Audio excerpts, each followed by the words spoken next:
Hello दोस्तों, welcome back to another video. आप देख रहे हैं अभी टेक चैनल। मेरा नाम है आकिब बेग। यह जून 1840 की बात है जब ब्रितानी जंगी जहाज के एक बेड़े ने चीन की पर्ल रिवर डेल्टा में जाकर युद्ध छेड़ दिया था।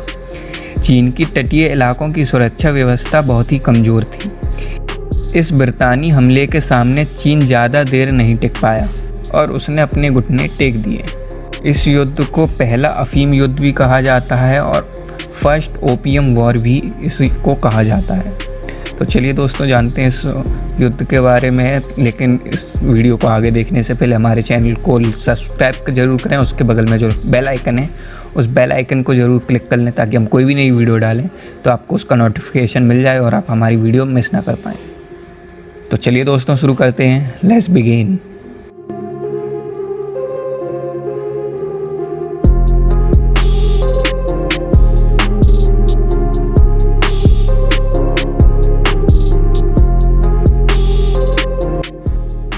ये पहला अफीम युद्ध था जिसमें हजारों लोग मारे गए थे और वो भी मुक्त व्यापार के नाम पर। चीन में अफीम का कारोबार एक फ़ायदे का धंधा था, लेकिन यह इलीगल भी था। स्कॉटलैंड के दो लोग इस कारोबार से जुड़े हुए थे और युद्ध की शुरुआत में इन दोनों ने बहुत बड़ी भूमिका निभाई।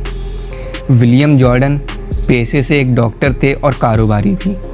चीन के एक वेश्यालय में पहली मुलाकात के बाद जेम्स मैथिसन नाम के एक और कारोबारी विलियम्स के पार्टनर बन गए थे। दोनों ने मिलकर 1832 में एक कंपनी बनाई। इसका नाम जॉर्डन मैथिसन एंड कंपनी था, जिसका मुख्यालय दक्षिणी चीन का कैंटोन शहर था। कैंटोन को अब चीन के ग्वांगझो के नाम से जाना जाता है। चीन के केवल इसी इलाके में विदेशियों को कारोबार की इजाज़त थी।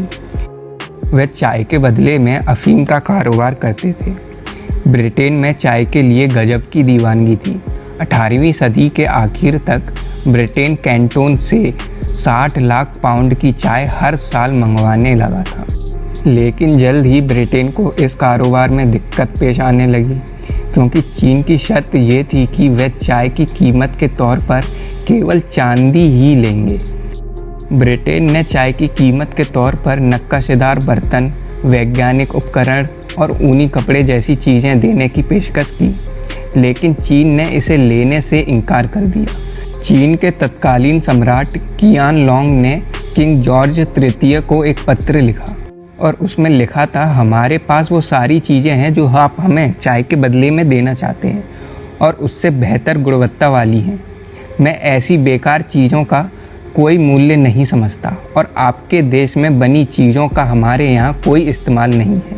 50 सालों के दौर में ब्रिटेन ने चीन को 270 लाख पाउंड की कीमत के बराबर चांदी का भुगतान किया और इसके बदले में उन्हें केवल 90 लाख पाउंड के सामान उन्हें बेच सका।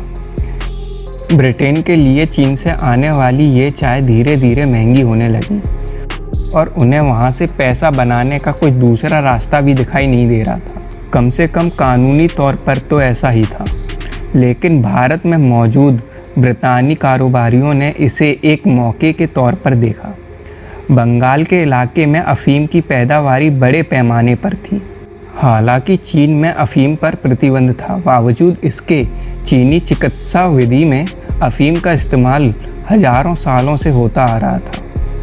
लेकिन 15वीं सदी के आते आते चीनी लोग इसे तंबाकू में मिलाकर नशे के लिए इसका इस्तेमाल करने लगे। जल्द ही चीनी समाज का एक बड़े हिस्से को अफीम की लत लग गई और वह इसकी गिरफ्त में आ गए। इसके सामाजिक साइड इफ़ेक्ट भी सामने आने लगे। अफीम की लत के शिकार लोग इसके लिए अपनी कीमती चीज़ें बेचने लगे। 1729 में चीन के सम्राट योंगजेंग ने अफीम की खरीद, बिक्री और नशे के तौर पर इसके इस्तेमाल पर पूरी तरह से पाबंदी लगा दी। लेकिन 100 साल गुजर जाने के बाद भी चीनियों की अफीम के प्रति दीवानगी जरा भी कम नहीं हुई और अंग्रेज़ों ने उनकी इस लत का शोषण करना शुरू कर दिया। साल 1836 आते आते भारत से हर साल अफीम की 30,000 पेटियाँ चीन पहुंचने लगी थी। जॉर्डन मैथिसन एंड कंपनी का इस कारोबार के 1/4 हिस्से पर कब्जा था। चीन में अफीम पर पाबंदी के सरकारी आदेश को तोड़कर ब्रिटेन ने चीन से अपनी आमदनी बढ़ाने का तरीका खोज निकाला था। यूनिवर्सिटी ऑफ हांगकांग के प्रोफेसर जैन कैरोल के मुताबिक ब्रितानियों को यह एहसास हुआ कि भारत के पूर्वी इलाके में अफीम की बड़ी पैदावारी होती है और चीन में इसकी तस्करी से काफ़ी मुनाफा कमाया जा सकता है, और चीन के कैंटोन शहर की तटीय स्थिति से ये ब्रिटेन के लिए आसान हो गया था। प्रोफेसर जैन कैरोल ने यह भी बताया कि वह छोटी नावों में अफीम रखकर उसे आसानी से कैंटोन के तट पर पहुंचा देते थे। किनारे पर उनकी मदद के लिए वहां हमेशा कोई ना कोई मौजूद रहता था। लेकिन ब्रिटेन का इस तरह से कानून तोड़ना ज़्यादा समय तक छिपा नहीं रहा। 1839 में चीन के सम्राट डाओ वांग ने नशीली पदार्थों के खिलाफ युद्ध की घोषणा कर दी। पश्चिमी कारोबारियों के खिलाफ छापेमारी का अभियान शुरू करने का आदेश दिया गया। कैंटोन के 13 फैक्ट्रीज इलाके में स्थित गोदामों पर रेड डाले गए और चीनी सैनिकों ने इसे सील कर दिया। विदेशी कारोबारियों को सरेंडर करने के लिए चीनियों ने मजबूर कर दिया। चीन की इस कार्रवाई में 20 लाख पाउंड की कीमत के सामान को जब्त कर लिया गया। इसमें अफीम की 20,000 पेटियां और 40,000 ओपियम पाइप्स थे। इस जब्ती के बाद परेशान विलियम जॉर्डन कैंटोन से लंदन के लिए रवाना हो गए, जहां उन्होंने ब्रिटेन के विदेश मंत्री लॉर्ड पाल्मस्टोन से चीन पर जवाबी कार्रवाई के लिए पैरवी की। अंग्रेज़ों को भारत से मिलने वाले राजस्व में अफीम की बड़ी भूमिका थी, इसीलिए ब्रितानी सरकार ने चीन में नौसेना भेजने के फैसले में ज़्यादा वक्त नहीं लिया। जून 1840 में ब्रिटेन ने 16 जंगी जहाज़ और 27 जहाज़ चीन के पर्ल रिवर डेल्टा की तरफ रवाना कर दिए। इन जहाज़ों पर 40,000 लोग सवार थे। इस बेड़े में लोहे से बना जंगी जहाज़ नेसिस भी था, जिस पर 2 मील तक दागे जा सकने वाले रॉकेट लॉन्चर तैनात थे। इस हमले के लिए हालांकि चीनी तैयार थे, लेकिन ब्रितानी ताकत का मुकाबला करने की उनमें काबिलियत नहीं थी। उनके तोप ब्रिटेन के सामने 4 से 5 घंटे ही टिक सके। अगले 2 साल तक ब्रितानी नौसेना चीन के तटीय इलाकों से होती हुई शंघाई की तरफ बढ़ने लगी। ज़्यादातर चीनी सैनिक अफीम की लत का शिकार थे और उन्हें हर जगह हार का सामना ही करना पड़ा। इस युद्ध में 20 से 25,000 चीनी मर गए, जबकि ब्रिटेन ने सिर्फ 69 सैनिक गंवाए। इस युद्ध के बाद चीन पूरी तरह से हिल गया था। अगस्त 1842 में HMS कॉर्नवालिस पर नानकिंग के पास चीनियों से अंग्रेज़ों का समझौता हुआ, जिसे दुनिया अनइक्वल ट्रीटी या गैर बराबरी की संधि के नाम से जानती है।